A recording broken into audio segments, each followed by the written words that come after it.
Hello, it's 4 o'clock. Welcome to the Etch Play Weekly Live Show. I'm hosting today, Ben John, joined by Dan Thomas. Now, I've got controls for the first time in a while. Dan, you're at home for the first time in a while. What's going on? Is something wrong? The It's world's a upside down. brave new world that we're in, isn't it? Really is. So who knows what's going to go wrong? Hopefully, everyone can hear us, everyone can see us. It's not choppy, so fingers crossed it's going to be going all right. But first off, how are you doing, Dan? Are you good? I'm very good, thank you. Yes, as you said, I am at home. I'm happy to be in the presence of my air conditioning unit as it's very hot here on the south coast. How are you? Yeah, I'm not too bad. I mean, I'm enjoying the heat. I like it hot. My laptop is currently saying it's 32 degrees outside. It's kind of flicking between that and heat wave. So I'm fine with that. I know a lot of people are struggling who don't like the heat as much as I do. So hopefully everyone's managed to keep cool. But I'm afraid we're about to drop some hot news on you. So you do want to get a cold drink and a fan because it's only going to get hotter. Very good. I know. Look at this. It's like I've never been away. Never been away. Shall we get going? Let's. Cool. So it seems like every time I do the show, there is video game movie news. So we're kicking off with some of that this week. So first up is good news for Sonic fans like myself. Sonic 3 has been confirmed and it's been given a release date of December 20th, 2024. So a couple of years away.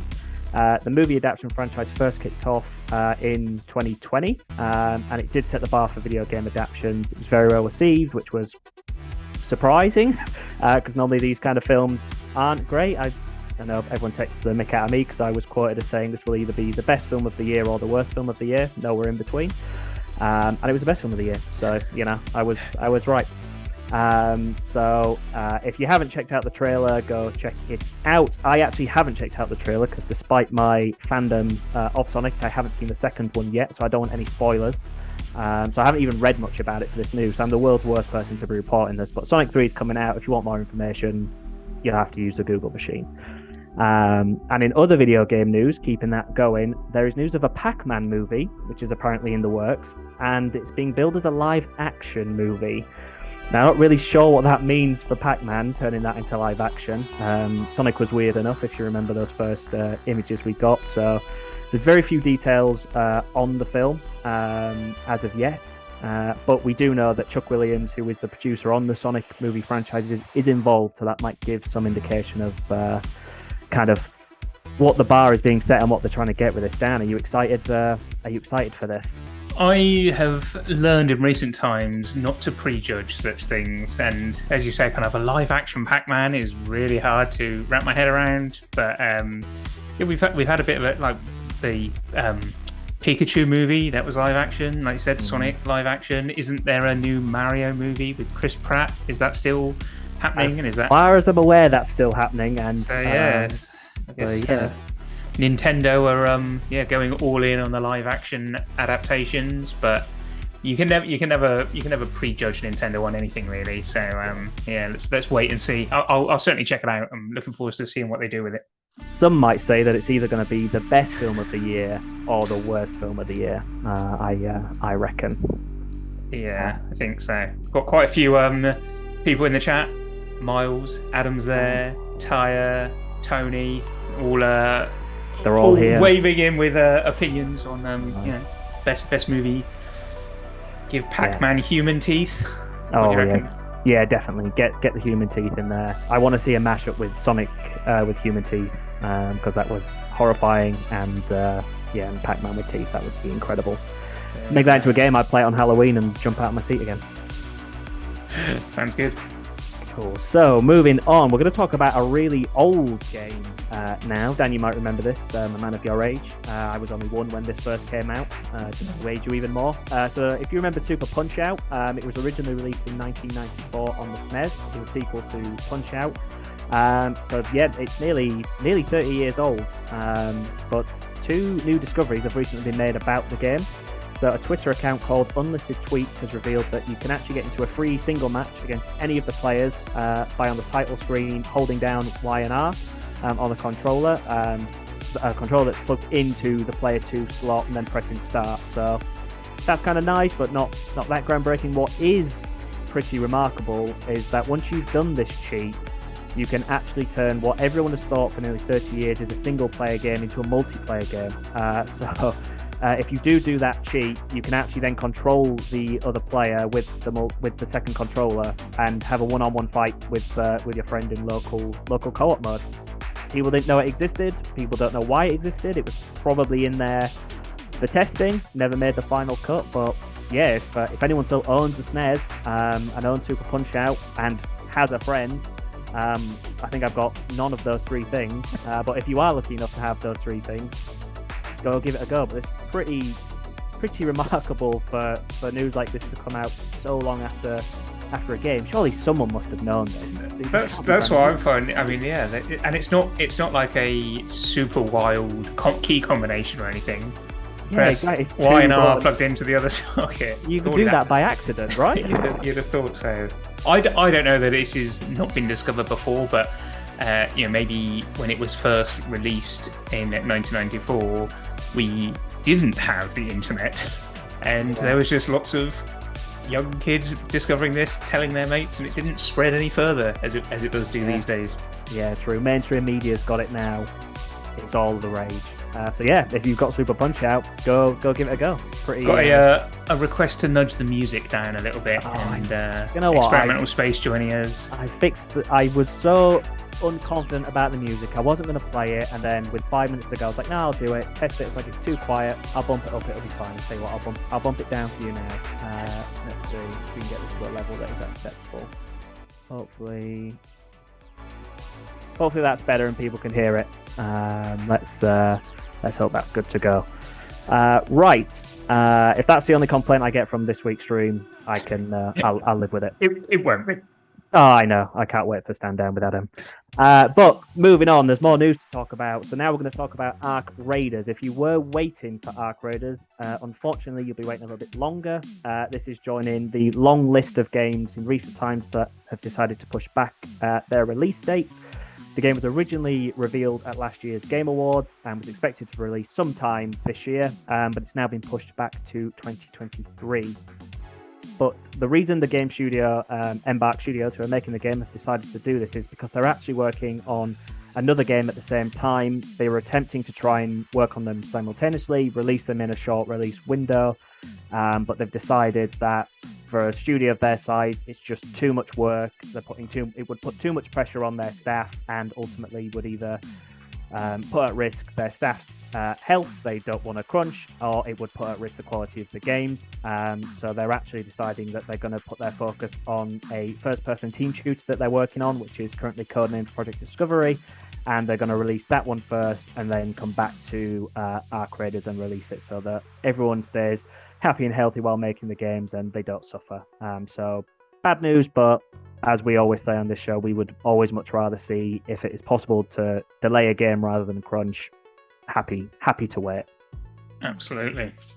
And it does, to the Adam's comment, the trailer looks really good. It does look really good. So I'm happy to wait for that if they're, absolutely. Absolutely. Right. So we're talking about a bit meta here. So we're going to be talking about changes to Twitch while we're on Twitch. So there's been a couple of new features and changes that have been noted recently. One of the first ones is around tags. So previously streamers could select up to 5 tags from a preset list. That number's now been increased to 10, and streamers will have the ability to set custom tags. They don't just necessarily have to pick from the list that's already set. And Twitch are also going to be rolling out a feature called Guest Star, which is aimed to make hosting other streamers and guests on your stream, and they're saying this should be easier and safer. So that's going to be ideal for people who like to do co-streams, podcasts, and shows like this one, where we do sometimes have guests on. So that's probably something we'll look to try out at some point when it's rolled out. And linked to that, there's a new feature called Shared Ban, which is going to be coming out. It's unclear whether this is only going to be possible through the guest star feature and how it's going to work, but essentially streamers are going to be able to share with other streamers their ban lists, and this is a bit to try and help protect marginalized streamers and just let everybody know of accounts that are known for abuse and bot accounts. So a couple of big changes being made by Twitch there. For me, the tags one is interesting because we often come up with this when we're doing web projects and looking at blogs and the pros and cons of tags. Tags are great, but when you open it up to be able to put anything in there, kind of you have this debate against flexibility versus clutter. If everyone's writing things differently or categorizing things differently, it can actually make it harder to find what you're looking for. But I think ultimately this will be a good move. It was quite restrictive before, and it feels like it's opening it up. Might come back if it proves to become too cluttered. But what do you think, Dan, about these new features? It's good to see Twitch making improvements. They've been under a bit of fire in recent times for maybe perhaps resting on their laurels, and things like the tags feature and supporting discoverability, which is one of the challenges that you've got with Twitch. So that's good to see. I think the shared ban feature is nice as well. It's good to if streamers can collectively ban bad faith, watchers, then yeah, that can only mean a good thing. And it's just, I'm noticing a trend recently on kind of across platforms. So these changes from Twitch, there's been recently some updates to Google Play around how you can present ads and interstitial ads and things like that, which is good to see. All thinking about the end user experience and sort of quality of life of the platforms. Steam also recently updated some of their rules around what you can and can't show in your thumbnails and sort of header images. So yeah, just platforms stepping up and making improvements rather than just riding the wave of popularity and kind of, as I said, resting on their laurels is really good to see, and hopefully we'll see a lot more. Yeah, hopefully. And just one final bit of news, which I came across today because Taya actually linked it to me not long before the show. I don't know if you've seen this yet, Dan, but Microsoft are accusing Sony of blocking titles from making their way to Game Pass. I think we've kind of, the way these acquisitions have been going and the way that Game Pass has been going and the rumors about what PlayStation are going to do, are they going to try and launch something to compete with Game Pass? It's all felt kind of nice up until this point. Everyone's been playing nicely. No one's really been taking too many pot shots, and now it seems like it's starting to happen.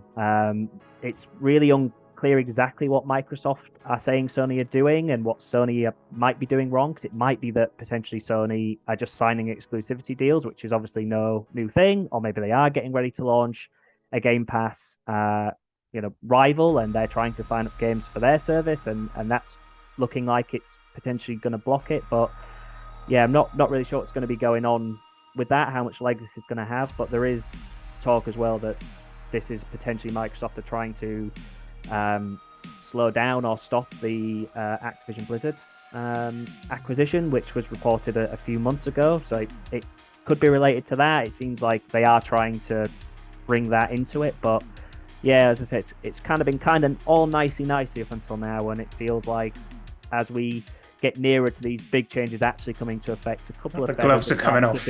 Be ruffled, and people are probably starting to get a little bit shaky about what the future actually means.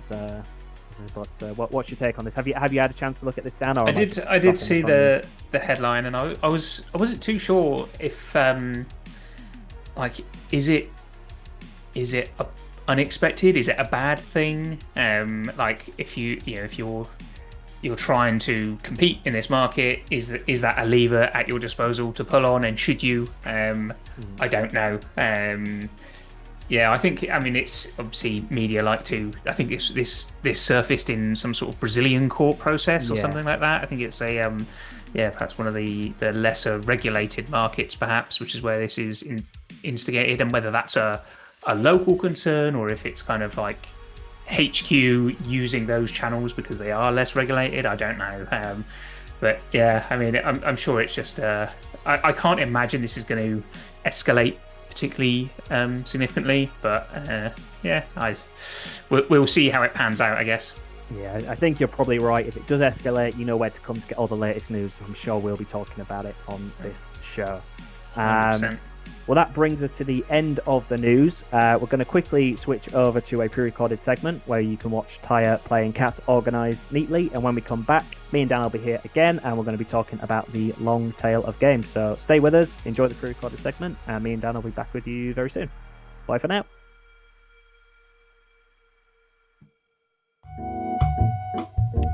Hello and welcome to the Etch Play live show or our YouTube channel if you're watching this after the live show. I'm Taya and I am bringing a little bit of feline fun to you today with Cats Organised Neatly, which is a little puzzle game which has been on my radar for quite a while and I've been wanting to play it, and I thought what better time than to play it for the show. So without further ado, let's go straight into it. I did play the first level just to see what it was like, but let's go back to it. I just love everything about this game already. The sounds, the animations, the fun, it's just absolutely perfect. Oh, okay, to make him lie down. How do we do that? Is that the redo button? No, that's the redo button. How do I... Well, I have failed on... Ah, there you go, right click. This is tough going. Oh look, I found a new cat, it's Floof. Most cats don't like water. Floof is not like most cats. After a bath, her fur goes poof. That is a very floofy baby. Okay. Let's put the first cat here and the second cat here. Look at them, they're organised so nicely. I bet Adam is gonna absolutely hate this game. I found Lint, look at him. Her, sorry, she's a little goofball that is full of energy. Sometimes she rolls instead of walks. Oh, she is absolutely amazing. Okay, let's see what we can do there. Well, that's not going to work. We're gonna have to put you upside down next to your pal, and then you can go there, and then little. Oh, this game is just delightful. Oh, okay, we've got plants now, so that's going to be interesting. Okay, fit you here, fit you here. There we go. We got it. We got it. Oh, perfect. And Teletubby, a chubby little fellow, mostly not the smartest one, but definitely the most friendly cat around. Oh, he's just beautiful. Right, how are we gonna get you to fit in like this? Like this. There we go. It's just delightful and I am very happy right now. Found Wolf. He likes to sit close to the garden door. Given his posture, a passerby might think he's guarding something. Is that definitely a cat? Okay, what can we do with you, little fellow? With you, let's turn you around.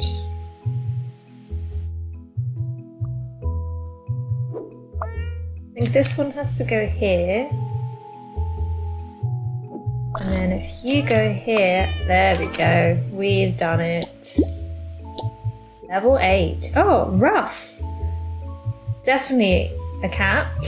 Small and quirky, a bit too quirky for the others, but eventually he'll grow out of it. I have a feeling he's quirky because he's not a cat, but you never know.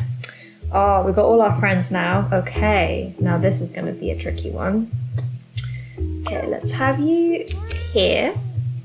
And then maybe if we put you with the little one here, and then you two go quite nicely together. Ah, but now I'm a little bit stuck for the last bit. I reckon you slot in like that. No, you definitely do not.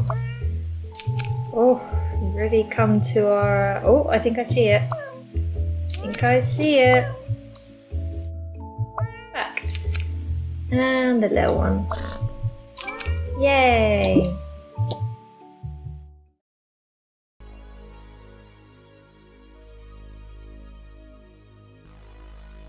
And we are back. That was Taya checking out Cats Organised Neatly. I was only kidding. We didn't have all 20 minutes of Taya getting stuck. We haven't got time for that. But if you do want to check it out, it might be on YouTube. I'm sure that video will be on YouTube at some point, along with all the gameplay videos that we have ever done. I don't know if you've seen, but we are over 100,000 views on our YouTube channel. So thank you to everybody who has been there and watched. If you haven't, what are you doing? And please go and subscribe. It helps us boost our egos, I guess. We don't get anything else from it other than our egos boosted. So if you want to help the guys and girls out at Etch Play, go hit that subscribe button, smash that like button, hit the bell so you get notified, all that stuff that YouTubers say. But that's all we're here to talk about now. We're here to talk about the long tail of game sales. Now, this is close to our heart, Dan. We've spoken about this before, but I know you've got a ton of data, you've done a lot of research, and you're very, very knowledgeable on this subject. So as I build you up, don't let me down. Right. Take it away. Yes, I did spend several minutes preparing some notes on this earlier. You are correct. So as you say, we've talked about this before, mostly from the perspective of an interest in what we refer to as long life games. So games that have particularly been designed or planned to progress for a number of seasons or years or whatever it was, and have that plan in mind. But what I kind of have been digging into, based on the conversation we had last week, myself and Taya, we were talking about trend jacking and how Digital Cyber Cherry's game Hypercharge blew up recently, which was some 2 years after release, thanks to some clever marketing tactics. That was kind of got me thinking. And then earlier on this week, I saw that Steam shared the most played games on Steam Deck, which was, I'll rattle through the list: Multiverses, Vampire Survivors, Stray, Elden Ring, No Man's Sky, Hades, Stardew Valley, Grand Theft Auto 5, Aperture, Desk Job, and Monster Hunter Rise, which then led me on to looking at the current top 100 games by player count on Steam, which I will stick the link in the chat because everybody should have that as a reference. Obviously, that's just showing you which games are being played right now, and might not be an immediate go-to in terms of what games are selling, but actually there is definitely a correlation between the games that are being played at the moment and the sales numbers. And the games that you see in there that have been around for a long time, they are still selling very well.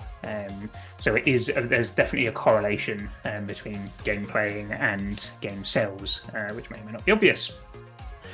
So I noticed then, so we've got a game that is 2 years old that's done well from some marketing. We've got these games hitting a new platform that are doing well.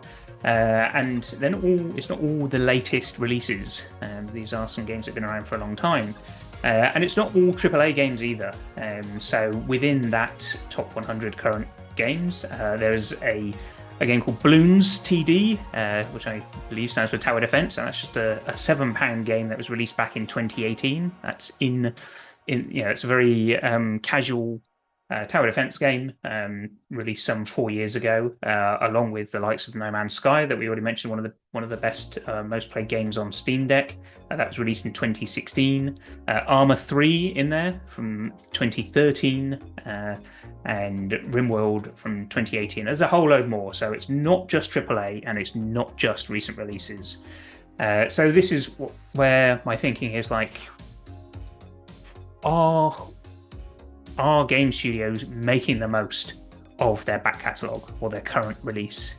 We put a lot of focus into the announce, the hype cycle, and the launch, maybe a beat or two beyond that. And then it's kind of like, let's start working on the next game and get our next publishing deal and so on and so forth. But yeah, there's these multi-year titles, and they're not all service games. With that sort of consideration in mind, I was then, and we've spoken about this before as well, if you've released a game and maybe your initial hype has slowed down and you've had your initial flurry of sales and you're starting to think, okay, well, that's that. I think it's good to benchmark against what is the absolute ceiling for where you could have been or where you could be. And so there we look at the mega hits, and we've got some numbers from those. So the best selling or most popular games of all time include Grand Theft Auto 5, which has sold over 160 million copies, which accounts for almost half of the Grand Theft Auto franchise total of 370 million units across all versions. Minecraft, I'm sure some people have heard of Minecraft, 238 million copies according to Statista. So yeah, quite a high number. Fortnite, which people may also be familiar with, 350 million registered users as of 2020, so that will be higher now by no doubt. They peaked with, as far as is been publicly shared, 83 million active players 1 month, or 15.3 million concurrent players for their Galactus event, which was in 2020. So these are absolutely huge numbers. So your max, obviously not everybody's going to release the next Grand Theft Auto 5, but in terms of awareness of where you are to where you hypothetically could be, you need to consider that. And again, I don't want to ignore the indies. So some numbers from the smaller studio side of things. Factorio, 3 million copies. That was released in 2016. And that was initially a solo dev. It's now a studio woob, I think it's pronounced. It's about 20 people. And that game started off with a crowdfunding campaign of 21,000 euros was what started that. So a really small solo effort initially. And they're still around, where are we? 6 years later, with 3 million copies under their belt, which is very good. Among Us, still a huge game. And I struggled to find any sort of total numbers on this, but I did find that they did 3.2 million copies just on Switch. And that was another game that was released in 2018, but got pretty low attention until 2020, when a couple of YouTubers and streamers started picking it up, and that's when the Among Us explosion happened. Just quickly, Rust, in their New Year announcement this year, Facebook revealed FacePunch revealed they've sold over 12 million copies, 1 million DLC packs. They've got a Discord community of 400,000. They've banned 600,000 players, which I thought was an interesting insight. And Rust was originally released in 2013. And lastly, Stardew Valley, over 20 million copies. According to creator Eric Barone, 5 million of which have been since September 2021, and that was released in 2016. So, yeah, and I guess my observation here is these aren't all big games. These aren't all new games. They aren't all big teams. They aren't all designed as long life or service games. Some of them are sort of more micro experiences, and I think there's lessons for us to learn there. There is this what I've been referring to as life beyond the release window, and I actually think that should be a key consideration for any studio with any of their existing titles that they have released. A couple of other observations: platform porting. We've seen numbers really grow. So yeah, the Steam Deck being a recent one, but we've seen Switch releases, mobile ports, and I wouldn't necessarily write them off if your initial platform launch didn't maybe go as well as you want. I'd still consider what the potential benefit might be of hitting a new platform and reaching a new audience. Of course, service-like features and DLC can be really great opportunities, and we've talked before about partnerships, brand deals, all these kinds of things, but they're just really robust strategies for extending the life and maybe even just piquing the audience's interest for maybe a title that didn't do what you wanted it to. And these updates don't necessarily have to be paid for. So we mentioned No Man's Sky a lot because we love the guys over at Hello Games, but that's how many releases is that now that they've done? How many updates? Endurance, which came out last month, was the 20th. 20 updates since the release in 2016, and they haven't charged for a single one. Which even the fans and the audience, we see social media all the time, like, let me pay you some money for something. But as we mentioned earlier, if the game is being played, people are seeing the game is being played. If updates are coming out, there's a new cycle, new players who perhaps missed it first time around will get on board, and your game sales will continue to happen. As I mentioned, Among Us and Hypercharge, these were two games that did not do any significant development, but they had a win on the marketing side of things. So Among Us found their influencer impact, and Hypercharge with this clever trend jacking approach. So a clever, well-executed marketing initiative can actually breathe new life into an existing title. So always worth giving that some thought. And that's a marketing can be a bit of a dark art, and you obviously have a large amount of right place, right time, and luck and things like that. But a marketing campaign is a lot more cost effective than developing a whole new game. So if you've got a title and you're happy with it, you think it deserves better, maybe there's an opportunity for you to give it a fresh push from a marketing perspective, and that's not going to cost you any additional development, or maybe minor development if you want to throw in some hook there.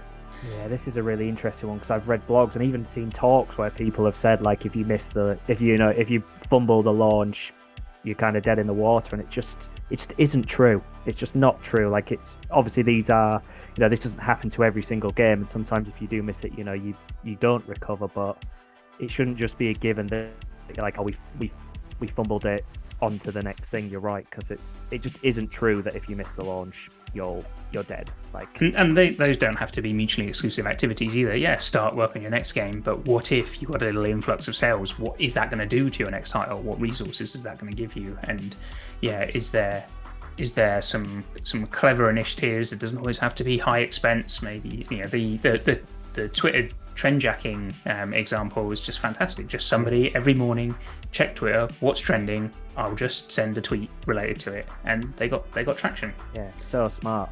And yeah, like you said, didn't cost anything other than the time and effort, which obviously isn't free, but it's pretty low effort for massive game. Absolutely. And yeah, so like we kind of titled this talking about the long tail, and I gave the examples of the fat end of the wedge, your Fortnites, which actually, I ignored mobile for the purposes of this discussion, but I did find out Candy Crush, which was released in 2012, has been downloaded more than 2.7 billion times.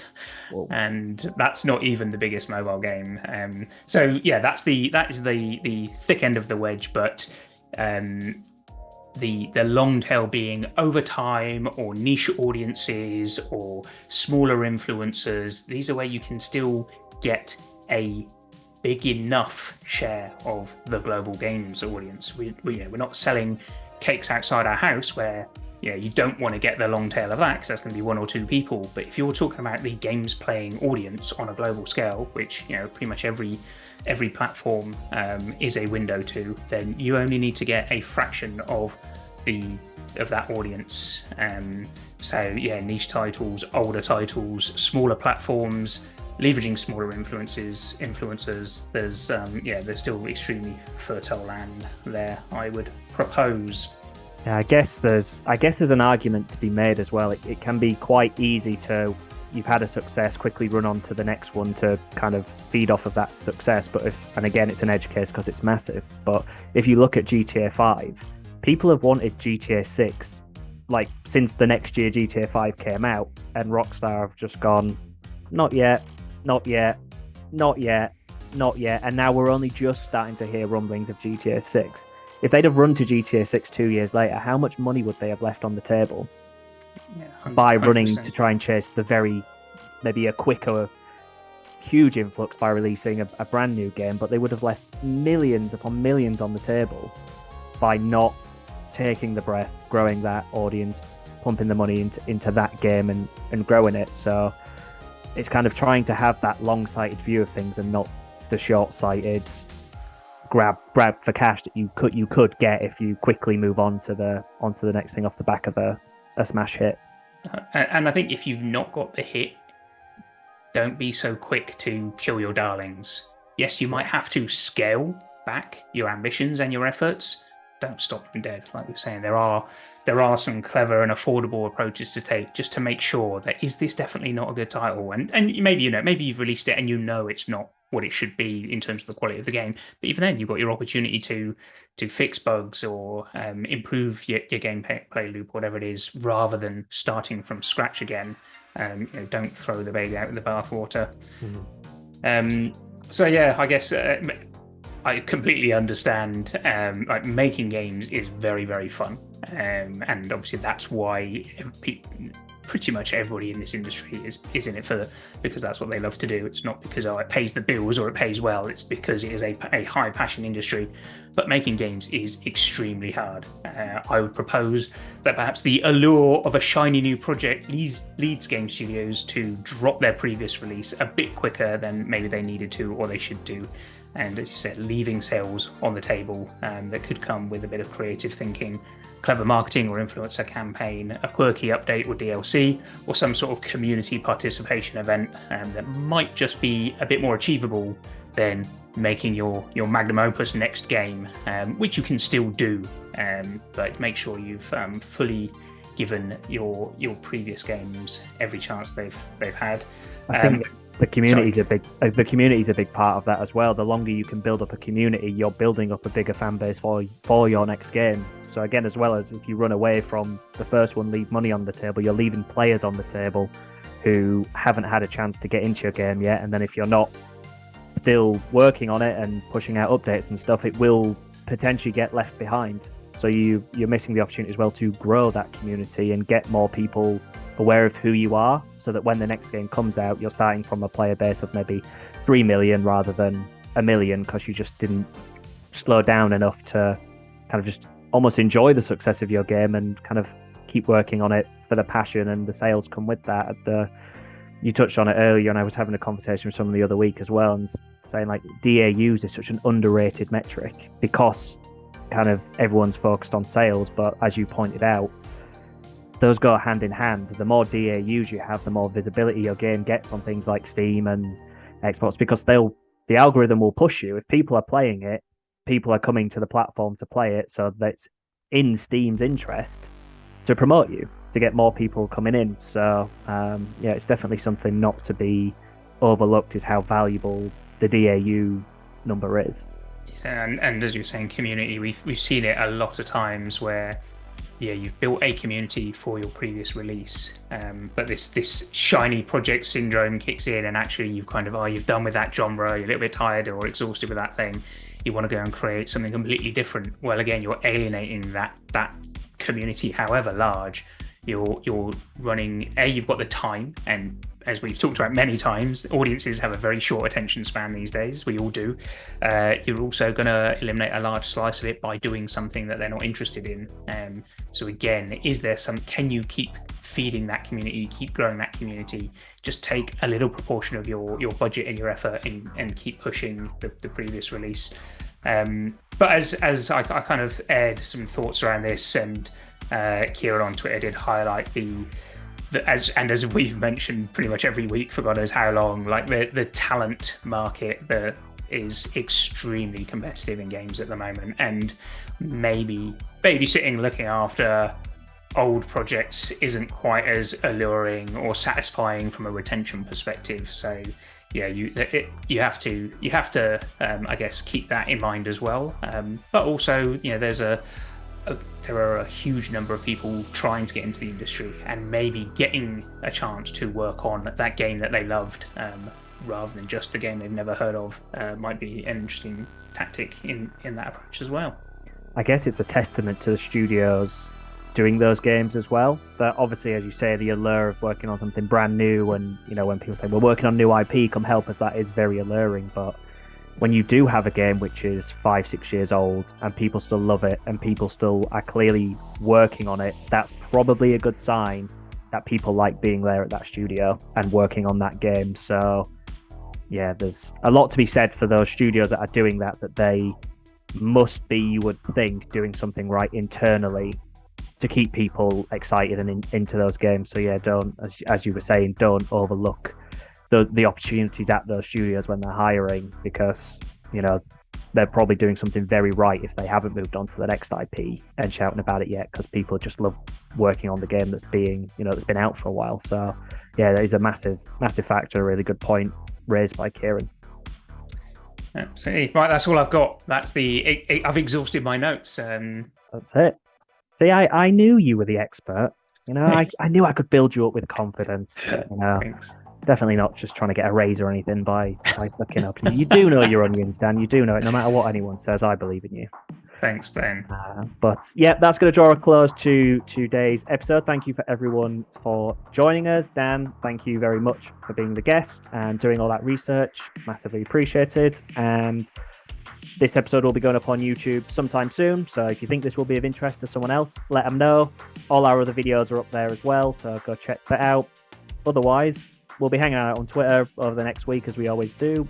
But otherwise, see you here next week at 4 o'clock, where we'll be playing more games, talking more news, and we'll have another burning topic in the video games industry to talk to you about. So until then, bye-bye.